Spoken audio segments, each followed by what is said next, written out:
Hannah Bardell, your report is about the way in which people who have problems with drugs are dealt with.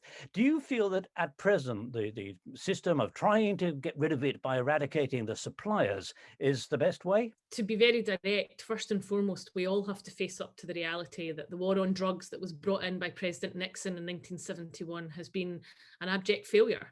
And coming at it from purely a criminal justice perspective and criminalising and largely marginalising people who use drugs and who are the victims of drug addiction is simply not working. We are never going to be able to completely stop the supply of drugs. There are ways of reducing it.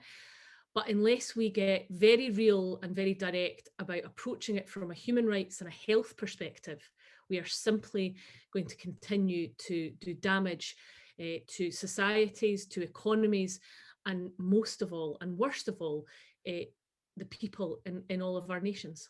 Because they're victims, if you like, aren't they? They're not culprits, they're not crooks, they're people who are themselves victims of the drug dealers, and they need to be treated as sufferers in a sense. Absolutely, and that's why, in all the evidence that I took from, various academics and experts, the reports that we refer to from the World Health Organization to Amnesty, what we heard time and time again is that the old school approaches, which are largely tailored, frankly, for the tabloid newspapers of the world, are simply not working. And the people who are, suffering the most are the most marginalized people. And all of the evidence points to the fact that quite often those who are most in need and most in poverty suffer, the worst results of a criminal justice-based approach, and that very often people fall through no fault of their own on difficult times, find themselves in difficult situations, and they turn to drugs. And what I saw when I went to Strasbourg to the drug consumption room was a holistic approach. So lots of services there coming together. So psychotherapy, counselling, homeless services, people being able to access, a fair and decent level of care where their drugs would be tested, no overdoses or deaths, or when overdoses were happening, there not being any deaths and people being able to be looked after.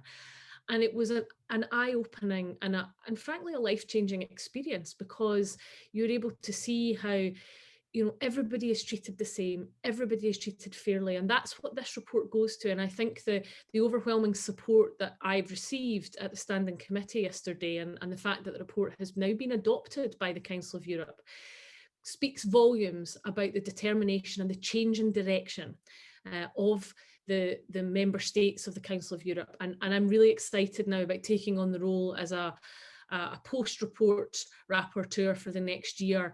And I have lots of plans to write to the Justice and Health Secretaries of all of those nations to engage with them. And that includes in the UK, where we do not have a good track record.